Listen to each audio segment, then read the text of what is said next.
Hello दोस्तों, स्वागत है आप सभी का आचार्य जी चैनल पर। आज है 8 जून 2021। तो आज की जो हमारी दैनिक समसामयिकी है उसके बारे में आज हम इस वीडियो में बात करने वाले हैं। दोस्तों मैं आपको बता दूं, यदि आप किसी भी एग्जाम की तैयारी कर रहे हो, जो आपका railway, banking, SSC, UPSI, UP triple SC, कोई भी आपका एग्जाम हो जिसमें आपका करंट अफेयर के साथ ही साथ स्टैटिक जीके का पोर्शन भी पूछा जाता हो, तो ये क्लास आपके लिए अत्यंत महत्वपूर्ण साबित होने वाली है। तो आप इस क्लास को कॉपी पेन ले लीजिएगा, उसके साथ ही पूरी क्लास को नोट कीजिएगा। एक एक क्वेश्चन आपको इसमें मैं आपको बता दूं, सिर्फ और सिर्फ करंट अफेयर ही नहीं, उसके साथ ही साथ स्टैटिक जीके का पोर्शन भी कवर किया जाता है। तो आपको इस क्लास को पूरा ध्यान। ये चलिए शुरुआत करेंगे पहले क्वेश्चन के साथ। पहला क्वेश्चन है हमारा, अंतर्राष्ट्रीय हॉकी महासंघ द्वारा जारी विश्व रैंकिंग में भारतीय पुरुष टीम चौथे स्थान पर रही। इसमें प्रथम स्थान पर कौन सी टीम रही है? मैं आपको बता दूं, जो फेडरेशन ऑफ इंटरनेशनल हॉकी है, ये जो है जो टीम्स होती हैं, जितनी भी हॉकी की टीम होती है, इनकी क्या करती है? रैंकिंग जारी करती है। तो इसमें पहले स्थान पर कौन सी रही है? पहले स्थान पर जो टीम रही है वो रही है बेल्जियम की टीम। तो इसके साथ ही साथ भारत को कौन सा स्थान मिला है? चौथा स्थान भारत को मिला है। अब मैं आपको बताऊं, इसमें दूसरा स्थान किसको मिला है वो भी आप जानना चाहेंगे। तो दूसरा स्थान जो मिला है वो ऑस्ट्रेलिया की टीम को मिला है, याद रखिएगा।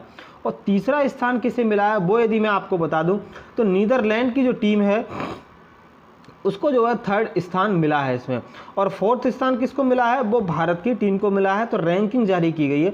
टॉप पर कौन है? टॉप पर तो बेल्जियम है और भारतीय पुरुष टीम को आपका चौथा स्थान मिला है। यदि आपसे पूछा जाए कि इसमें महिला टीम को जो है उसको कौन सा स्थान मिला है, तो महिला टीम को जो स्थान मिला है वो 9th नंबर पे जो है भारत की महिला टीम है, याद रखिएगा।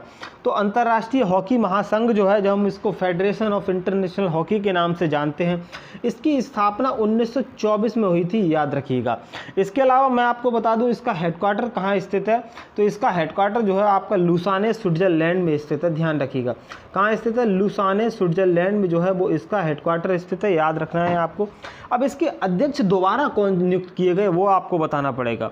मैं आपको बता दूं, इसके जो दोबारा अध्यक्ष चुने गए उनका नाम है नरेंद्र बत्रा, और ये जो है भारतीय है, एकमात्र भारतीय है जो अंतर्राष्ट्रीय हॉकी महासंघ के जो है अध्यक्ष चुने गए हैं, और इनको दोबारा भी नियुक्त किया गया है, याद रखिएगा। ये आपके सामने नरेंद्र बत्रा हैं जो इंटरनेशनल हॉकी के जो हैं अध्यक्ष चुने गए हैं। अब मैं आपसे पूछूं, यदि हॉकी इंडिया के अध्यक्ष कौन है, तो वो मैं आपको बता दूं, जो ज्ञानेंद्रो निंगोबाम हैं वो आपके सामने हॉकी इंडिया के अध्यक्ष हैं। क्या नाम है उनका? ज्ञानेंद्रो निंगोबाम जो है वो आपके हॉकी इंडिया जो है उसके अध्यक्ष आपके ज्ञानेंद्रो निंगोबाम है, याद रखिएगा। इसके बाद हम बात करेंगे, आगे की बात करता हूं मैं आपके सामने। देखिए, ये आपके सामने हॉकी का वर्ल्ड कप है। तो हॉकी का वर्ल्ड कप जो है जब 2018 का भारत में ही आयोजित हुआ था। जब 2018 का भारत में आयोजन इसका हुआ तो कहाँ हुआ था? भारत में जो है उड़ीसा के भुवनेश्वर का जो कलिंग स्टेडियम है वहाँ पर इसका आयोजन हुआ था, याद रखिएगा। और इसको जीता किसने था? तो जीता भी बेल्जियम नहीं था, जो कि अभी इस जो तालिका है इसमें टॉप जो स्थान पर आई है, बेल्जियम ने ही इसको जीता था, हॉकी वर्ल्ड कप। इसके साथ ही मैं आपको बता दूं, वर्ष 2023 का जो हॉकी वर्ल्ड कप होगा उसका आयोजन भी भारत में ही होने वाला है, उड़ीसा में ही इसका आयोजन होगा, ध्यान रखिएगा। इसके अलावा इंडिया हॉकी जो है, हमारे पुरुष टीम के कप्तान कौन है वो मैं आपको बताऊं, तो मनप्रीत सिंह जो है, आप ध्यान रखिएगा। हॉकी के जो आपके मेन टीम के जो कप्तान हैं हमारे पुरुष टीम के, मनप्रीत सिंह जो हैं वो हमारे पुरुष टीम के कप्तान है। और यदि मैं आपसे कहूं कि जो है विमेन टीम जो है, हमारी महिला टीम जो है, इसकी कप्तान कौन है, तो रानी रामपाल जो है वो महिला टीम की कप्तान है, महिला हॉकी टीम की कप्तान। देखो, रानी रामपाल के बारे में आपको बता दूं, रानी रामपाल जो है इनको वर्ष 2020 का राजीव गांधी खेल रत्न अवार्ड दिया गया था। अब राजीव गांधी खेल रत्न जो है आपका खेल के क्षेत्र में जो भारत का सबसे बड़ा पुरस्कार जो है वो राजीव गांधी खेल रत्न पुरस्कार ही माना जाता है। अब देखिए, जो ये किसी प्रधानमंत्री के नाम पर रखा गया पुरस्कार का नाम है। देखो, वैसे तो यदि मान लीजिए खेल जगत का सबसे बड़ा पुरस्कार है तो किसी न किसी महान खिलाड़ी के नाम पर ही होना चाहिए था, लेकिन भारत में ऐसी ही परंपरा है। तो राजीव गांधी जो कि कभी खेल एथलेटिक्स को लेना देना ही नहीं है, उनके नाम पर जो है हमारा खेल जगत का सबसे बड़ा पुरस्कार का नाम राजीव गांधी खेल रत्न पुरस्कार 2020 का रानी रामपाल को दिया गया। इसके साथ ही साथ 5 लोगों को दिया गया था। ये टोटल 5 के नाम मैं आपको बताऊंगा। एक तो आपके सामने है रोहित शर्मा, भारतीय टीम के खिलाड़ी, महान धुआंधार खिलाड़ी रोहित शर्मा साहब हो जाते हैं। उसके अलावा मरियप्पन थंगावेलु जो हैं आपके, मरियप्पन थंगावेलु जो हैं वो आपके कौन है, तो जो मरियप्पन थंगावेलु हैं ये पैरा एथलेटिक्स हैं, याद रखिएगा। इसके अलावा यदि मैं आपको विनेश फोगाट बताऊं तो ये कौन है, ये भारतीय महिला पहलवान है। तो इनको भी जो है राजीव गांधी खेल रत्न अवार्ड 2020 का दिया गया था। उनके साथ ही साथ मनिका बत्रा, ये आपकी टेबल टेनिस की खिलाड़ी हैं, इनको भी इसी अवार्ड से सम्मानित किया गया था, याद रखिएगा। इसके अलावा मैं आपको बता दूं जो हॉकी इंडिया है उसको वर्ष 2000 जो हमारा 21 है अभी हाल ही में, इसको कौन सा अवार्ड दिया गया था, एक एटियन गिलिच अवार्ड दिया गया था। ध्यान रखना बहुत ही इंपॉर्टेंट अवार्ड है। तो ये किसको मिला है, ये भारत की टीम हॉकी टीम को मिला है, ध्यान रखिएगा। एटियन गिलिच अवार्ड किसको मिला है, हॉकी इंडिया को मिला है, ध्यान रखना है आपको। बहुत ही महत्वपूर्ण सवाल है, हॉकी से रिलेटेड बहुत सारी चीज़ें मैंने आपको बताई। ये जो आपके सामने स्टेडियम दिखाई दे रहा है इसका नाम है बिरसा मुंडा स्टेडियम।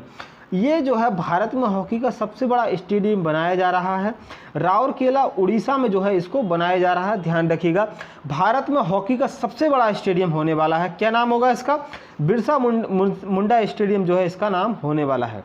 अगला क्वेश्चन है हमारा, विश्व स्वास्थ्य संगठन के अनुसार विश्व खाद्य सुरक्षा दिवस कब मनाया जाता है। तो जो हमारा विश्व स्वास्थ्य संगठन है WHO, वर्ल्ड हेल्थ ऑर्गेनाइजेशन, जिसकी स्थापना कब हुई थी, 7 अप्रैल 1948 को इसकी स्थापना हुई थी। तो जिनेवा स्विट्जरलैंड में जो है वो इसका हेडक्वार्टर स्थित है। तो 7 जून को जो है आपका विश्व खाद्य सुरक्षा दिवस जो है मनाया जाता है, याद रखिएगा। 7 जून को ये मनाया जाता है। इसका क्या मतलब होगा, इससे क्या अवेयरनेस फैलाई जाएगी, क्यों इसको मनाया जाता है, क्या इसका उद्देश्य है, वो यदि मैं आपको बता दूं। जो हम खाना पीना खाते हैं, जो भी फूड जो पदार्थ होंगे आपके खाद्य पदार्थ होंगे, तो उल्टा सुल्टा ना खाएं, बस इसी की अवेयरनेस के लिए जो है विश्व खाद्य सुरक्षा दिवस मनाया जाता है, याद रखिएगा। ये इसकी थीम क्या है, 2021 की थीम आपको याद रखनी है, स्वस्थ कल के लिए आज का सुरक्षित भोजन जो है वो इसकी थीम है, ध्यान रखिए। Safety food for now for a healthy tomorrow, safety food for now for a healthy tomorrow, मतलब स्वस्थ कल के लिए हम आज का सुरक्षित भोजन खाएं, ऐसी थीम जो है वो इसके द्वारा रखी गई है। तो अब इसके अलावा मैं जून के दिन आपको बताऊंगा। तो 1 जून को कौन सा दिन मनाया जाता है, विश्व वर्ल्ड मिल्क डे जो है वो 1 जून को मनाया जाता है, आपको याद रखना है।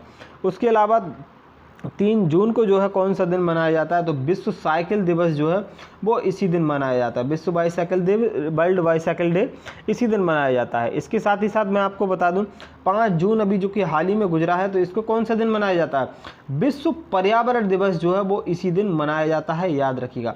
अब देखो 1 जून मैंने आपको मिल्क डे बताया, विश्व वर्ल्ड मिल्क डे जो है मनाया जाता है, विश्व दुग्ध दिवस। अब आपसे यदि पूछा जाए नेशनल मिल्क डे कब मनाया जाता है, राष्ट्रीय मिल्क दिवस जो है दुग्ध दिवस कब मनाया जाता है, तो वो आपका मनाया जाता है 26 नवंबर को।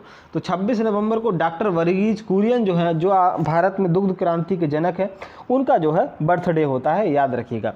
इसके अलावा और डे में आपको बता दूं 5 जून तो विश्व पर्यावरण दिवस हो ही गया। 7 जून को कौन सा दिवस मनाया जाता है, तो 7 जून को जो है आपका वर्ल्ड फूड सेफ्टी डे जो कि मैंने आपको बता ही दिया। इसके अलावा 8 जून जो कि आज है, तो आज कौन सा दिन मनाया जाता है, वर्ल्ड ओशियन डे। तो 8 जून को जो है वो वर्ल्ड ओशियन डे मनाया जाता है, याद रखना है आपको।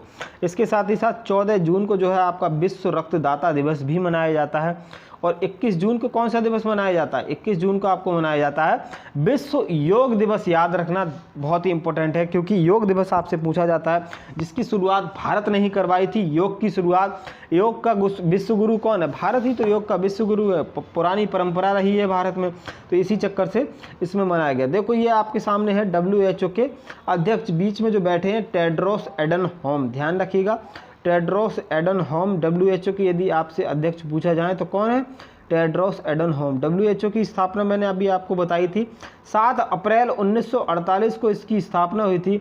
इसीलिए विश्व भर में 7 अप्रैल को विश्व स्वास्थ्य दिवस मनाया जाता है, वर्ल्ड हेल्थ डे मनाया जाता है। देखो WHO जो है कोई भी अभी हाल ही में क्या काम कर रहा है, कोविड-19 का जो भी टीका आता है तो उसको जो है स्वीकृति देता है अभी इस टाइम में। और जो भी हेल्थ सेक्टर है हमारा, उसके बारे में वर्ल्ड के एकमात्र जो है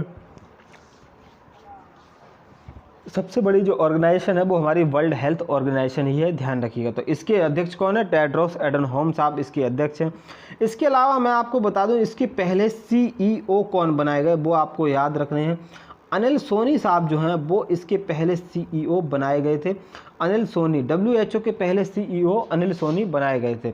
इसके अलावा इसकी कार्यकारी बॉडी के भी अध्यक्ष होते हैं। तो कार्यकारी बॉडी के जो अध्यक्ष थे वो अब तक कौन थे? वो भारत के स्वास्थ्य मंत्री डॉक्टर हर्षवर्धन थे। लेकिन अब इनका जो है पद का जो है कार्यकाल समाप्त हो चुका है। तो डॉक्टर पैट्रिक अमोथ जो है वो इस पद पर जो है कार्यकारी बॉडी के जो अध्यक्ष हैं वो बनाए गए हैं WHO के। डॉक्टर पैट्रिक अमोथ, ये आपके केन्या के हैं। केन्या की राजधानी क्या है? नैरोबी। और नैरोबी में एक बहुत ही महत्वपूर्ण जो है हेडक्वार्टर स्थित है अंतर्राष्ट्रीय संगठन का। कौन सा है? UNEP, यदि आपने सुना हो, यूनाइटेड नेशन एनवायरमेंटल प्रोग्राम, जिसकी स्थापना 5 जून 1972 को हुई थी। और इसी दिन क्या मनाया जाता है? 5 जून को ही विश्व पर्यावरण दिवस मनाया जाता है। अभी जो है किसकी 2021 का जो विश्व पर्यावरण दिवस मनाया गया, किसकी अध्यक्षता में जो है मनाया गया? कौन इसका होस्ट कंट्री था? तो वो मैं आपको बता दूं, पाकिस्तान जो था वो इसका होस्ट कंट्री था, याद रखिएगा। और ये दिवस मनाना कब से प्रारंभ हुआ? तो 1974 से इस दिवस को मनाने की शुरुआत होती है, याद रखिएगा। अगला क्वेश्चन है हमारा, हाल ही में महिलाओं में कोरोना वायरस के टीके के प्रोत्साहन के लिए गुलाबी बूथ किस राज्य सरकार के द्वारा प्रारंभ किया गया है? अब आप देखिए, महिलाओं को टीकाकरण के लिए जो है प्रोत्साहन के लिए क्या किया जा रहा है? गुलाबी बूथ बनाए जा रहे हैं, पिंक बूथ बनाए जा रहे हैं। आप देखिए इसमें भी जो है प्रोत्साहन के लिए किया क्या जा रहा है? गुलाबी बूथ महिलाओं का सबसे फेवरेट कलर होता है, इसीलिए जो है कि गुलाबी बूथ बना दो। महिलाओं को तो कुछ भी चाहिए होगा, पिंक उनको सब कुछ चाहिए होता है। तो गुलाबी बूथ जो है उत्तर प्रदेश सरकार के द्वारा जो है इसको स्टार्ट किया गया है। कोरोना वायरस का टीकाकरण के लिए प्रोत्साहन के लिए उत्तर प्रदेश सरकार के द्वारा ऐसा किया गया है। इस तरीके का बूथ होगा तो इसमें जो है महिलाएँ ज़्यादा जो है प्रोत्साहन मिलेगा, तो वो ज़्यादा से ज़्यादा टीकाकरण कराएंगी, ऐसी इनकी माननी है। तो महिलाओं को जो खुराक लेने के लिए जो है जो कोविड-19 की खुराक है उसको प्रोत्साहन के लिए ऐसा किया गया है। तो जो उत्तर प्रदेश के 75 जिले हैं, 75 जिलों में ही जो है इसको स्टार्ट किया गया है। 7 जून 2021 यानी कल से इसको स्टार्ट किया गया है। और इसमें दो बूथ बनाए जाएंगे, 2 बूथ बनेंगे। तो एक बूथ में तो ऐसा होगा 18 से लेकर के जो 44 वर्ष तक की जो महिलाएं होंगी उनका टीकाकरण होगा। दूसरा 45 वर्ष से अधिक की जो महिलाएं होगी उनका जो है टीकाकरण होने वाला है। आप देख ही सकते हैं महिलाओं को जो है इस जो कोरोना महामारी चल रही है इस वक्त जो है इसमें भी पिंक कलर चाहिए इनको, ये देखिए आप। तो ये जो है कौन कौन से टीके भारत में लग रहे हैं वो यदि आप देखें तो एक तो कोविशील्ड है और दूसरा आपके सामने कोवैक्सीन है। देखो कोविशील्ड कौन बना रहा है? सीरम इंस्टीट्यूट ऑफ इंडिया जो है कोविशील्ड को बना रहा है, जिसके CEO कौन है? आधार पूनावाला जो है वो इसके CEO हैं, आपको पता ही होगा। इसके अलावा आपके सामने जो कोवैक्सीन है, कोवैक्सीन पूरी तरीके से स्वदेशी वैक्सीन है। देखो जो सीरम इंस्टीट्यूट ऑफ इंडिया है, जो सीरम इंस्टीट्यूट पुणे वाला है जो, तो ये जो है जो कोविशील्ड जो बना रहा है ये स्वदेशी वैक्सीन नहीं है, ये ऑक्सफोर्ड एस्ट्राजेनेका के साथ मिलकर के भारत बना रहा है। लेकिन कोवैक्सीन जो है वो पूरी तरीके से स्वदेशी वैक्सीन है। और इसको बना कौन रहा है? इंपॉर्टेंट ये है, भारत बायोटेक जो हैदराबाद है हमारा, वो इसको जो है मिलकर के निर्माण कर रहा है, याद रखिएगा। इसके अलावा एक वैक्सीन और है, रूस की वैक्सीन स्पुतनिक V, इसको भी भारत में जो है मंजूरी दी जा चुकी है, आपको पता होगा। तो इसका भारत में निर्माण करने की अभी हाल ही में कैसे मंजूरी दी गई थी, कल ही की क्लास में मैंने आपको बताया था। तो जो सीरम इंस्टीट्यूट ऑफ इंडिया है इसको जो है अनुमति दे दी गई है कि कोविड-19 का जो स्पुतनिक V टीका है इसका जो है विकसित कर सके, ऐसी अनुमति इसको दी गई है, याद रखिएगा। इसके अलावा DRDO ने भी एक दवा बनाई थी, उसका क्या नाम था? 2-DOXY डी ग्लूकोज इसका नाम था, तो इसकी भी जो है अनुमति दे दी गई है, याद रखिएगा। तो उत्तर प्रदेश सरकार के द्वारा ऐसा किया गया है। उत्तर प्रदेश के बारे में कुछ बातें जानते हैं। देखो हम इस क्लास में सिर्फ करंट अफेयर ही नहीं पढ़ते, साथ ही साथ उसके साथ का जो है स्टैटिक जीके को भी कवर किया जाता है। तो पूरी क्लास को आप जो है अंत तक ध्यान से देखा करिएगा और जो है कॉपी पेन लेकर के उसको नोट भी कीजिएगा। तो ये आपके सामने उत्तर प्रदेश है। उत्तर प्रदेश का क्या पहले नाम उत्तर प्रदेश ही था? इसकी स्थापना जो है 24 जनवरी 1950 को इसकी स्थापना हुई थी। इससे पहले इसका जो नाम था वो संयुक्त प्रांत के नाम से इसको जाना जाता था। जब ये भारत आज़ाद नहीं हुआ था, संयुक्त प्रांत के नाम से हम इसको जानते थे उत्तर प्रदेश को। देखो उत्तर प्रदेश और उत्तराखंड दोनों पहले एक ही राज्य थे। वर्ष 2000 में ये इनका क्या हुआ, 9 नवंबर 2000 को उत्तराखंड जो है उत्तर प्रदेश से अलग हो गया। पहले इसका नाम उत्तरांचल था, क्योंकि पीछे वाला जो एरिया था उत्तरांचल कहा जाता था। अभी आगे वाला जो ये रीजन है हमारा गोरखपुर वाला साइड का, तो इसको क्या कहते हैं, पूर्वांचल कहते हैं, गोरखपुर, मिर्ज़ापुर, और ये हमारा बलिया वाला सब रीजन हो जाता है, इसको पूर्वांचल कहा जाता है। इसी तरीके से जो पीछे का रीजन था उसको उत्तरांचल कहा जाता था। इसके साथ ही मैं आपको बता दूं वर्ष 2000 में 3 राज्य टूटे थे। एक तो उत्तर प्रदेश से उत्तराखंड अलग हुआ, बिहार से झारखंड अलग हुआ था, और इधर मध्य प्रदेश से छत्तीसगढ़ अलग हुआ था। 3 नए राज्य बने थे। और मैं आपको बता दूं भारत में क्षेत्रफल के हिसाब से सबसे बड़ा राज्य कौन सा है, 1 नंबर पे है आपका राजस्थान, याद रखिएगा। और यहाँ के मुख्यमंत्री कौन हैं आपके उत्तर प्रदेश के, तो योगी आदित्यनाथ बिन डीजल साहब जो हैं, बिन डीजल की तरह ही तो लगते हैं देखने में, तो योगी आदित्यनाथ जो हैं वो यहाँ के मुख्यमंत्री हैं, याद रखिएगा। इसके अलावा यहाँ के जो है राज्यपाल कौन है, वो यदि मैं आपको बता दूं तो राज्यपाल कौन है, गवर्नर यहाँ की कौन है, आनंदीबेन पटेल जो है वो यहाँ की राज्यपाल हैं, ध्यान रखिएगा, आनंदीबेन पटेल। और इन्हीं के पास जो मध्य प्रदेश है वहाँ का भी अतिरिक्त प्रभार आनंदीबेन पटेल के साहब के पास ही है। तो इसके अलावा मैं आपको बता दूं यहाँ पर 2 डिप्टी सीएम भी हैं, वो यदि आपको पता हो तो कौन कौन से हैं, एक तो केशव प्रसाद मौर्य हैं और एक दिनेश शर्मा हैं, ध्यान रखिएगा। यहाँ पर विधानसभा की कितनी सीटें हैं, तो 403 तो जो है वो है विधानसभा की सीटें हैं, और विधान परिषद इसको लेजिस्लेटिव काउंसिल के नाम से जानते हैं, वहाँ 100 सीटें हैं। देखो जो विधान परिषद होता है वो भारत के अभी सिर्फ 6 ही राज्यों में जो है स्थित है। तो 6 राज्यों में जो है विधान परिषद है। कौन कौन से 6 राज्य हैं उनमें विधान परिषद जो है वो यदि मैं आपको बता दूं, देखो इसमें यदि आप देखेंगे 6 राज्यों में जो है इस समय विधान परिषद है। कौन कौन से हैं, एक तो आपका यूपी और बिहार हो जाता है, छठे राज्य हैं, उनको ध्यान रखना है।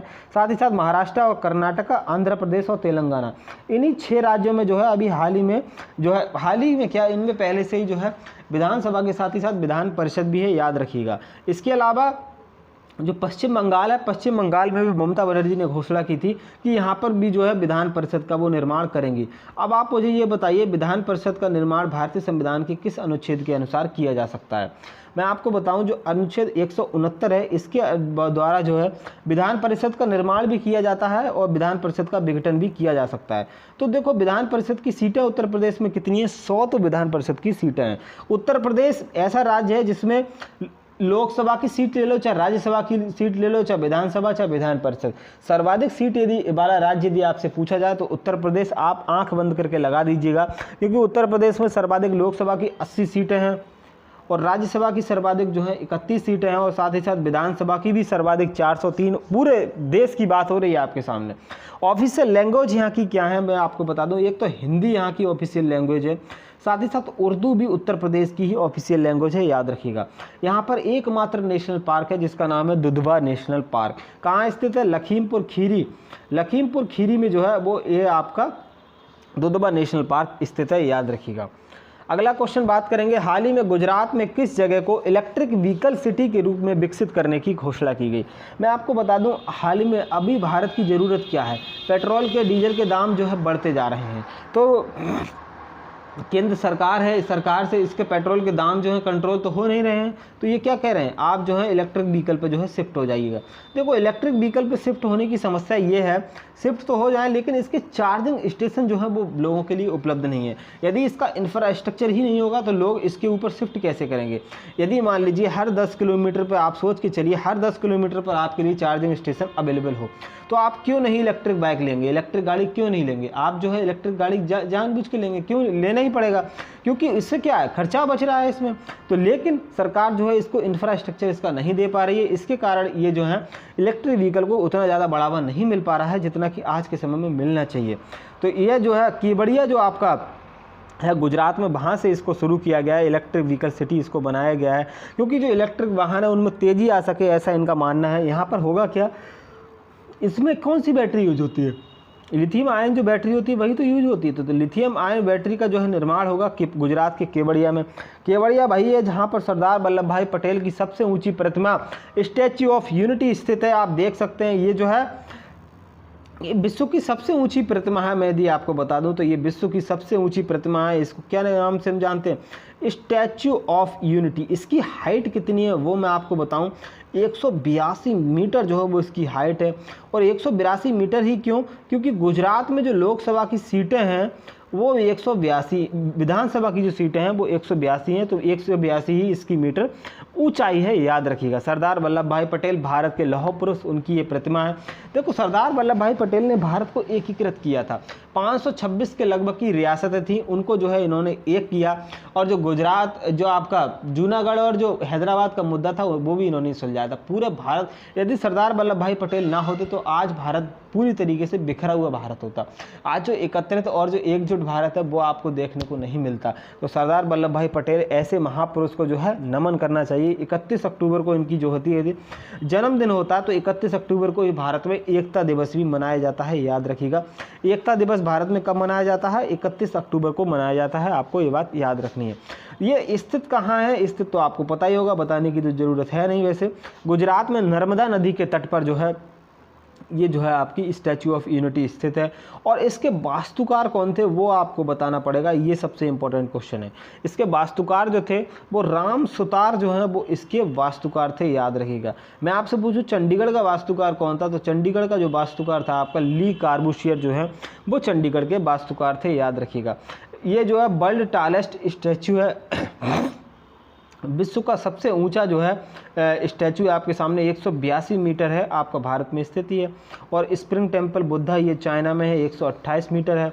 और ये देख ही सकते हैं स्टैचू ऑफ लिबर्टी की यदि आप बात करें तो 93 मीटर का है। बाकी सब जो स्टैचू है आपके सामने देख सकते हो, इसके सामने क्या बौने दिखाई दे रहे हैं। ये भारत का जो है सबसे ऊँचा स्टैचू है, जिसका नाम क्या है? स्टैचू ऑफ यूनिटी, जो कि आप हमारा एकता का प्रतीक है, ध्यान रखिएगा। अब जब गुजरात की बात आई है तो गुजरात का जो है आप देखिएगा, मैप देखिएगा, गुजरात का मैप में आप देखिए गुजरात की लोकेशन आप समझिएगा। पहले गुजरात जो सीमा साझा करता है, एक तो इधर राजस्थान से सीमा साझा करता है, मध्य प्रदेश और महाराष्ट्र, और साथ ही साथ पाकिस्तान के साथ अंतर्राष्ट्रीय सीमा भी साझा करता है। गुजरात की राजधानी क्या है वो यदि मैं आपको बता दूं तो गांधीनगर जो है वो यहाँ की राजधानी है, ध्यान रखिएगा। और मुख्यमंत्री यहाँ के कौन है? विजय रूपाणी जो है वो यहाँ के मुख्यमंत्री हैं। और साथ ही साथ यहाँ की जो राज्यपाल हैं, गवर्नर हैं, वो कौन है? तो आचार्य देवव्रत जो है वो यहाँ के राज्यपाल हैं, यानी कि गवर्नर है, ध्यान रखना है। लेजिस्लेटिव असेंबली यानी कि विधानसभा की सीटें मैंने आपको बताई कुछ देर पहले, 182 सीटें जो हैं वो यहाँ पर विधानसभा की हैं, क्योंकि स्टैच्यू ऑफ यूनिटी की हाइट भी 182 मीटर ही है। अब लोकसभा की जो है सीटें यहाँ पर कितनी है? तो 26 लोकसभा की सीटें हैं और राज्यसभा की 11 सीटें गुजरात में स्थित हैं।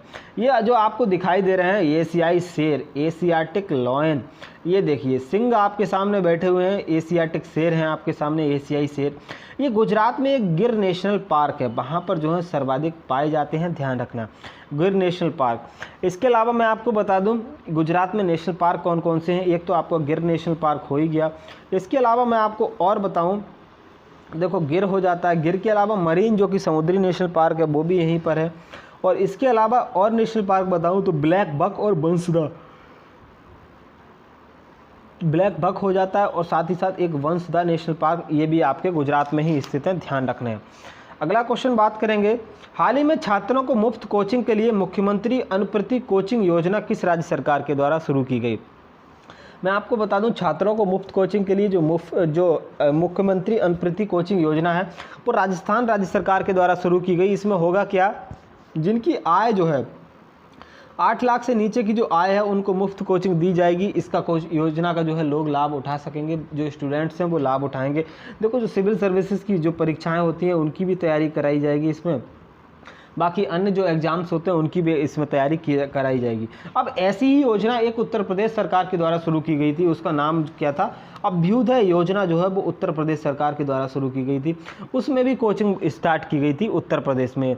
तो राजस्थान में जो SC ST OBC और जो इकोनॉमिक वीकर सेक्शन के जो व्यक्ति हैं, लोग हैं, उनको जो है इस योजना का लाभ मिलेगा। और इसमें सिविल सर्विस हो गया और भी अन्य परीक्षाएं होंगी, सभी का जो है इसमें लाभ दिया जाएगा। राजस्थान के मुख्यमंत्री आपके सामने बैठे हुए हैं, कौन है ये? आपको अशोक गहलोत साहब जो हैं वो राजस्थान के मुख्यमंत्री हैं। तो इनके द्वारा जो है इस योजना की शुरुआत की गई अशोक गहलोत साहब के पास, ध्यान रखिएगा। और ऐसी ही योजना अभ्युदय योजना जो है वो उत्तर प्रदेश के द्वारा शुरू की गई थी, याद रखिएगा। तो राजस्थान अनुकृति योजना के बारे में मैंने आपको बताया, याद रखना है। राजस्थान के बारे में बात करूं आपको तो राजस्थान भारत का क्षेत्रफल के हिसाब से सबसे बड़ा राज्य है। क्षेत्रफल के हिसाब से यदि सबसे बड़ा राज्य आपसे पूछा जाए तो राजस्थान ही है, ध्यान रखिएगा। दूसरे नंबर पर आपका मध्य प्रदेश आता है, फिर महाराष्ट्र आता है, फिर उत्तर प्रदेश आता है। ये आपको जो एरिया वाइज क्रम जो है वो याद रखना है। यदि आपसे पूछा जाए क्षेत्रफल के हिसाब से सबसे छोटा भारत का राज्य कौन सा है, तो क्षेत्रफल के हिसाब से सबसे छोटा भारत का जो राज्य है वो गोवा है, याद रखिएगा। तो राजस्थान के मुख्यमंत्री कौन है? राजस्थान की राजधानी क्या है? जयपुर यहाँ की राजधानी है, और यहाँ के मुख्यमंत्री अशोक गहलोत साहब जो हैं वो यहाँ के मुख्यमंत्री हैं, आपको याद रखना है, ध्यान रखिएगा। इसके अलावा कुछ और योजनाओं के बारे में भी बात कर लेते हैं। ये जो आपके सामने है प्रधानमंत्री जन धन योजना है। जन धन योजना की शुरुआत कब हुई थी? तो 28 अगस्त 2014 से इसकी शुरुआत होती है, और इसकी टैगलाइन क्या है? मेरा खाता भाग्य विधाता। ये जो है विश्व की सबसे बड़ी जो है वित्तीय समावेशन की योजना थी।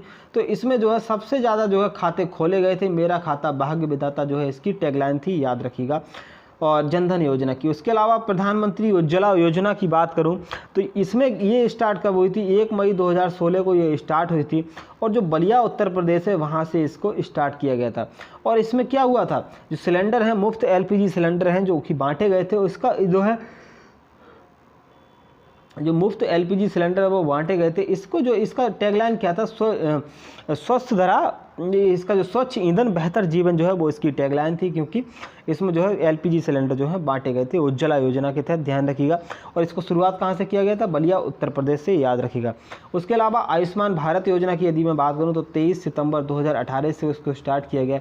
इसमें होता क्या है? 5 लाख रुपये का प्रति वर्ष और प्रति परिवार जो है बीमा कराया जाता है। और इसमें ये जो है भारत की जो है ये आपकी जो स्वास्थ्य सेक्टर की जो है सबसे बड़ी योजना है। 5 लाख तक का बीमा प्रति परिवार मिलता है। और इसको स्टार्ट कहाँ से किया गया था? रांची झारखंड से जो है इसको स्टार्ट किया गया था, याद रखना गया। इसके अलावा बेटी बचाओ बेटी पढ़ाओ की शुरुआत कब वहाँ से होती है? 22 जनवरी 2015 को इसकी स्टार्ट होती है। और कहाँ से होती है? पानीपत हरियाणा से जो है इसकी शुरुआत होती है। और इसका जो है हरियाणा से ही शुरुआत करने का कारण क्या था वो यदि मैं आपको बता दूं, हरियाणा जो ऐसा राज्य है जहाँ पर सबसे कम लिंगानुपात है, ये बात आपको ध्यान रखनी है हरियाणा राज्य में। इसके अलावा मैं कुछ और बातें और बता दूं आपको, जो है PM किसान सम्मान निधि योजना कब स्टार्ट हुई थी? तो ये 1 फरवरी 2019 को जब बजट आया था तो उसी में इसकी घोषणा की गई थी 2019 में। और इसमें होता क्या है? गोरखपुर उत्तर प्रदेश से इसको शुरू किया गया था। तो इसमें जो है आपका क्या होने वाला है? इसमें जो है 6000 रुपये प्रति वर्ष दिए जाते हैं, 2000 रुपये की किस्त दी जाती है, 3 किस्तें जो है इसमें दी जाती हैं। उसके अलावा एक आध योजना और मैं यदि आपको बता दूं तो जो है आपकी जो मृदा स्वास्थ्य कार्ड जो योजना है वो कहाँ से स्टार्ट हुई थी? मृदा स्वास्थ्य कार्ड योजना ये जो है आपकी सूरतगढ़ गंगानगर से जो है स्टार्ट हुई थी। स्वस्थ धरा खेत हरा जो इसकी टैगलाइन थी। अगला क्वेश्चन है, हाल ही में बिम्स्टेक की स्थापना के 24 वर्ष पूर्ण हुए। बिम्स्टेक की स्थापना कब हुई थी? मैं आपको बता दूं जो बिम्स्टेक है, पहले आप समझिएगा इसकी फुल फॉर्म क्या है, तब आपको समझ में आएगा। Bay of Bengal initiative multi sectoral technical and economic corporation जो है वो इसकी फुल फॉर्म होती है। और इसकी स्थापना कब हुई थी? 1997 में इसकी स्थापना हुई थी। और ढाका बांग्लादेश में जो है वो इसका सेक्रेटरीट स्थित है, ध्यान रखना है आपको, ढाका के बांग्लादेश में। बिम्स्टेक की स्थापना कब हुई थी? 1997 में इसकी स्थापना हुई थी, याद रखना है। और इसके 7 जो है सदस्य हैं, टोटल 7 मेंबर हैं, ध्यान रखने हैं। देखो बिम्स्टेक के मेंबर यदि मैं आपको बताऊं, भारत इसका एक सदस्य है, साथ ही साथ नेपाल हो जाता है, भूटान हो जाता है, बांग्लादेश, म्यांमार, थाईलैंड, और नीचे एक देश और है हमारा, कौन सा? श्रीलंका। नीचे वाला ये है श्रीलंका। तो 7 देश इसके मेंबर हैं। जो बे ऑफ बंगाल है इससे जो जुड़े हुए मेंबर हैं वो इसके सदस्य हैं। अब आप कहेंगे नेपाल और भूटान तो इससे जुड़े हुए नहीं, फिर इनको क्यों जोड़ा गया? देखो नेपाल और भूटान जो है लैंडलॉक कंट्री आ जाते हैं, तो इनका ये जो है जब पहले जो स्थापना हुई थी तब ये नेपाल और भूटान इसमें शामिल नहीं थे, लेकिन नेपाल और भूटान भी कहने लगे कि हमको भी कहीं ना कहीं शामिल कर लीजिएगा। तो भारत ने जो है कहा कि इनको भी शामिल करो, और नेपाल और भूटान को भी इसमें शामिल किया गया। कब इसकी स्थापना हुई थी? 1997 में स्थापना हुई थी। ढाका के बांग्लादेश में इसका हेडक्वार्टर स्थित है, याद रखना है। उसके अलावा इसी तरह की एक और संस्था है, उसका नाम है हम जानते हैं सार्क के नाम से, south Asian association for regional council इसकी फुल फॉर्म होती है। स्थापना इसकी 1985 में हुई थी। और इसका हेडक्वार्टर कहाँ स्थित है? नेपाल का जो काठमांडू है इसमें यहाँ पर जो है इसका हेडक्वार्टर स्थित है। इसका मैं आपको दिखाऊं मेंबर कंट्रीज कौन कौन से हैं। देखिए मेंबर जो इसके कंट्री हैं, एक तो अफगानिस्तान, पाकिस्तान। देखिए इसमें पाकिस्तान भी इसका मेंबर है। यही कारण है कि ये जो है सबसे निकम्मा जो है संगठन बन गया है। चक्कर ये है कि पाकिस्तान भी इसका मेंबर है, भारत भी इसका मेंबर है। बाप इंडिया भी इसका मेंबर है और इसका जो बेटा है पाकिस्तान भी इसका मेंबर है। तो इसमें होता क्या है, बाप बेटे में अनबन बनी रहती है हमेशा, तो इसकी जो है मीटिंग नहीं हो पाती है। तो इसकी 2016 से जो है मीटिंग ही नहीं हुई है। देखिए कितना निकम्मा जो है ये संगठन है। इसके अलावा नेपाल है, भूटान है, बांग्लादेश है, साथ ही साथ आपके नीचे का जो श्रीलंका और मालदीव ये भी इसके मेंबर हैं, ध्यान रखिएगा। इसके अलावा एशियान के बारे में भी जान लीजिएगा। ये भी जो है हमारा संगठन है एक, इसका फुल फॉर्म क्या है, association of south east Asian nation. तो इसकी जो है स्थापना कब हुई थी, 1967 में जो है इसकी स्थापना हुई थी और इसके 10 सदस्य हैं और इसका हेडक्वार्टर कहाँ स्थित है, तो जकार्ता इंडोनेशिया में जो है वो इसका हेडक्वार्टर स्थित है। इसके आप मेंबर कंट्रीज़ देखिएगा। सबसे पहले देखो म्यांमार, थाईलैंड, वियतनाम, ये भारत के पड़ोसी देश, साथ ही साथ लाओस और कंबोडिया हो जाते हैं। नीचे आप अगर थोड़ा पहुँचेंगे तो आपको मलेशिया मिलेगा, सिंगापुर और इंडोनेशिया। इंडोनेशिया के जकार्ता में ही तो इसका हेडक्वार्टर स्थित है, ध्यान रखिएगा। उसके अलावा कौन सा, ब्रुनई है, फिलीपींस है। फिलीपींस की राजधानी क्या है, मनीला। मनीला में क्या स्थित है आपका, एशियन डेवलपमेंट बैंक जो है उसका भी हेडक्वार्टर स्थित है। इसकी स्थापना 1966 में हुई थी। इसके अलावा मैं आपको बता दूं मनीला में ही आपका जो आपका अंतर्राष्ट्रीय चावल अनुसंधान केंद्र है वो भी यहीं पर स्थित है, ध्यान रखिएगा। एशियान के बारे में महत्वपूर्ण बातें हैं। अगला क्वेश्चन है, हाल ही में असम राज्य में 6ठा राष्ट्रीय उद्यान जो है घोषित किया गया, इसका नाम क्या है। असम में अब तक जो है 5 नेशनल पार्क थे, लेकिन 6ठा भी जो है घोषित कर दिया गया है, उसका नाम है रेमोना। अब जो है 5 नेशनल पार्क कौन कौन से थे वो यदि मैं आपको बताऊं, देखो काजीरंगा था, यहाँ पर मानस नेशनल पार्क था, नामेरी था, ओरंग था और डिब्रू साइखोवा था। अब देखो इनको पांचों को नाम आपको याद रखना है, बहुत ही इंपॉर्टेंट है क्योंकि असम के नेशनल पार्क अक्सर पूछे जाते हैं। देखो काजीरंगा नेशनल पार्क क्यों प्रसिद्ध है, इसमें एक सींग वाला गैंडा पाया जाता है, याद रखना काजीरंगा नेशनल पार्क में। उसके अलावा डिब्रू साइखोवा भी हाल ही में चर्चा में रहा था क्योंकि यहाँ पर लगभग 100 वर्षों के बाद मंदारिन बतख जो है वो यहाँ पर देखी गई थी, ध्यान रखना, बहुत ही इंपॉर्टेंट चीज़ें हैं। और जो है आपका रेमोना नेशनल पार्क जो है 6ठा नेशनल पार्क जो है यहाँ पर बना दिया गया है। इसको घोषित किया गया है, यहाँ के मुख्यमंत्री कौन है, हेमंत बिस्वा शर्मा के द्वारा। तो असम के बारे में मैं बताऊं, नॉर्थ ईस्ट का ये जो है अब हमारा स्टेट है। नॉर्थ ईस्ट के जो है 7 सिस्टर जिनके हम नाम से जानते हैं, सभी के साथ ही सीमा साझा करता है। अरुणाचल प्रदेश, मेघालय, त्रिपुरा, मिजोरम, मणिपुर, नागालैंड, सभी के साथ सीमा साझा होती है इसकी। और राजधानी इसकी क्या है, दिसपुर तो इसकी राजधानी है। और हेमंत बिस्वा शर्मा यहाँ के मुख्यमंत्री हैं और इनको शपथ किसने दिलाई, जगदीश मुखी ने इनको शपथ दिलाई थी। हाल ही में जो है असम राज्य में चुनाव हुए थे तो मुख्यमंत्री ये नए नए बने हैं। लेजिस्लेटिव असेंबली विधानसभा की सीटें यहाँ पर 126 हैं, इसमें बीजेपी ने जो है इसमें बहुमत हासिल किया था। लोकसभा की 14 सीट्स हैं और राज्यसभा की यहाँ पर 7 सीटें हैं, याद रखनी है, ध्यान रखना। और इसके अलावा मैं आपको बता दूं असम का पूरा आप मैप देखिएगा। देखो ये आपको जो नदी दिखाई दे रही होगी इसमें ये है आपकी ब्रह्मपुत्रा नदी। ब्रह्मपुत्रा नदी का उद्गम कहाँ होता है वो मैं यदि आपको बता दूं तो यहाँ पर जो तिब्बत है, यहाँ पर एक मानसरोवर झील है, वहाँ से ये वाली जो है नदी निकलती है, तिब्बत से इसको नदी निकलती है। तो तिब्बत से जब ये पहुँचती है, देखो ऊपर यहाँ पर जो है लगभग तिब्बत है, तो यहाँ से ये नदी निकलती है, तो ये जो है अरुणाचल प्रदेश के रास्ते जो है यहाँ से प्रवेश करती है। तो यहाँ पर एक मानसरोवर झील है, वहीं से ये नदी निकलती है, एक ब्रह्मपुत्रा हो जाती है। 2 नदियाँ यहाँ से और निकलती हैं, उनके नाम मैं बताऊँ, एक तो आपकी सिंधु नदी हो जाती है, एक सतलज नदी हो जाती है और एक हमारी ये जो है ब्रह्मपुत्रा हो जाती है। इसका नाम क्या है, सांगपो नदी जो है इसका नाम है, ध्यान रखिएगा, तिब्बत में नाम होता है। उसके अलावा जब ये अरुणाचल प्रदेश में आती है तो इसको दिहांग नदी के नाम से जाना जाता है और अंदर जब पहुंचती है असम में तो इसको ब्रह्मपुत्रा के नाम से जानते हैं, ब्रह्मपुत्र नदी, ध्यान रखिएगा। इसके अलावा असम में ही जो है ब्रह्मपुत्रा नदी पर जो है एक माजुली द्वीप स्थित है, जो कि जो है विश्व का सबसे बड़ा रिवर आइलैंड है, ध्यान रखिएगा। माजुली द्वीप क्वेश्चन पूछा जाता है। माजुली द्वीप जो है ब्रह्मपुत्रा नदी पर स्थित है असम राज्य में और विश्व का सबसे बड़ा रिवर आइलैंड है, आपको याद रखना है, ध्यान रखिएगा। और उसके बाद जब ये नदी जो है बांग्लादेश में चली जाती है, बांग्लादेश में ये किस नाम से जानी जाती है, जमुना के नाम से जानी जाती है। इसके अलावा असम में जो है एक ही जो आपको मंदिर दिखाई दे रहा है, इसका नाम है कामाख्या माता मंदिर। ये बहुत ही प्रसिद्ध मंदिर है, कामाख्या माता मंदिर असम में स्थित है और यहीं पर जो है अम्बुबाची मेला जो है यहीं पर लगता है, ध्यान रखिएगा, बहुत ही इंपॉर्टेंट है। अगला क्वेश्चन है, हाल ही में किस देश के पूर्व राष्ट्रपति और प्रधानमंत्री अनिरुद्ध जगन्नाथ का निधन हो गया। मैं आपको बता दूं पूर्व राष्ट्रपति ये कहाँ के थे, मॉरिशस के पूर्व राष्ट्रपति थे अनिरुद्ध जगन्नाथ, और पूर्व राष्ट्रपति भी थे और पूर्व पीएम भी थे और पूर्व राष्ट्रपति भी थे। इनका निधन हो गया और हाल ही में निधन हुआ है, लेकिन इनको 2020 का जो है भारत में पद्म विभूषण अवार्ड से सम्मानित किया गया था, याद रखना।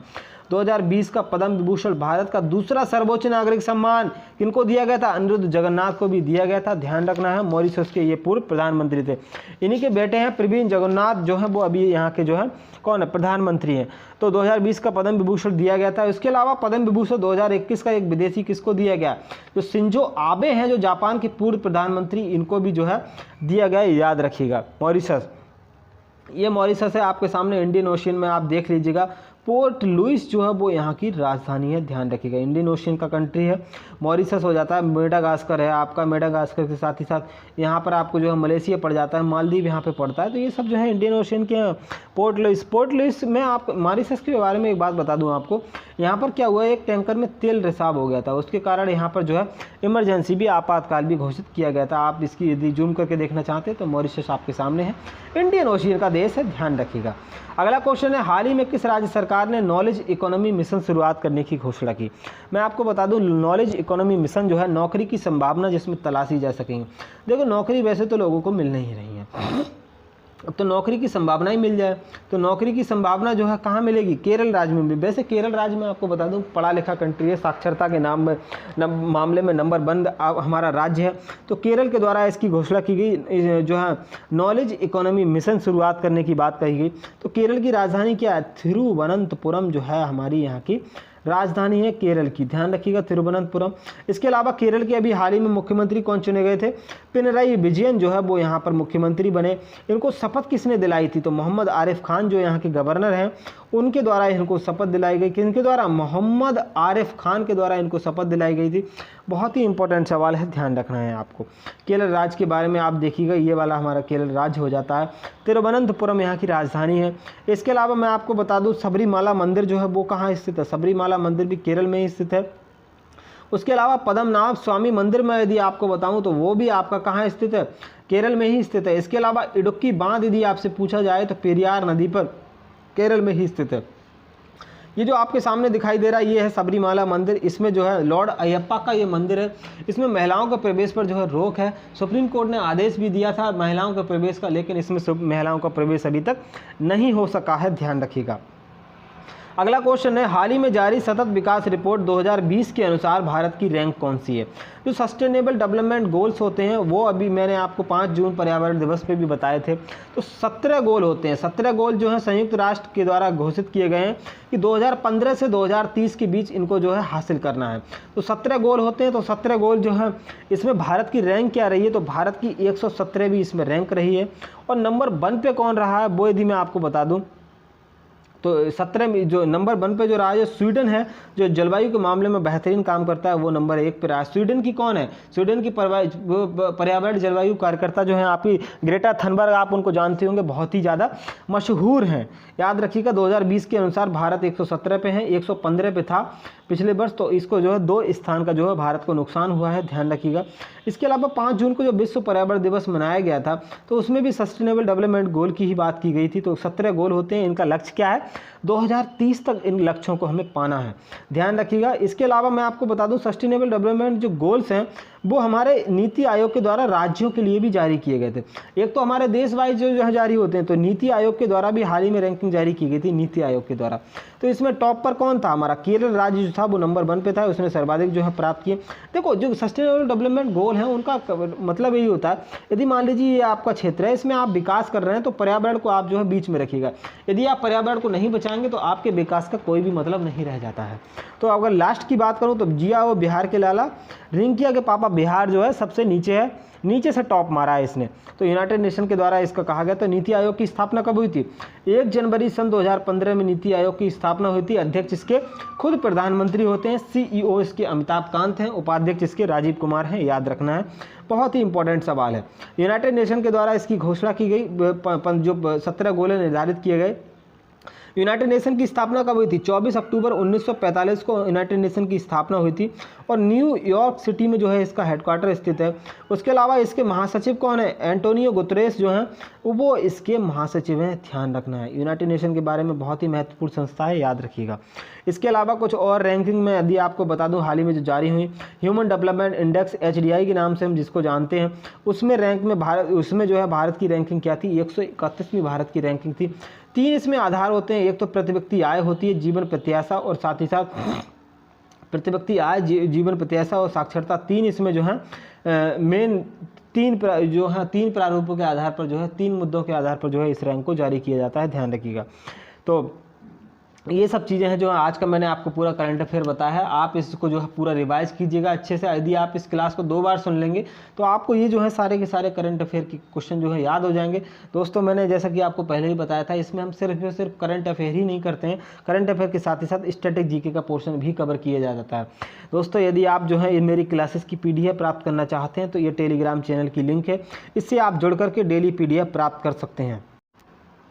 तो दोस्तों यदि आपको इस वीडियो पसंद आई हो तो वीडियो को लाइक कीजिएगा। यदि आप चैनल पे नए हैं तो चैनल को सब्सक्राइब कीजिएगा। कोई भी क्वेश्चन हो आप कमेंट बॉक्स में बेझिझक जो है आप पूछ सकते हैं। तो चलिए, थैंक यू दोस्तों, good bye and have a nice day. मिलते हैं किसी अगली वीडियो में।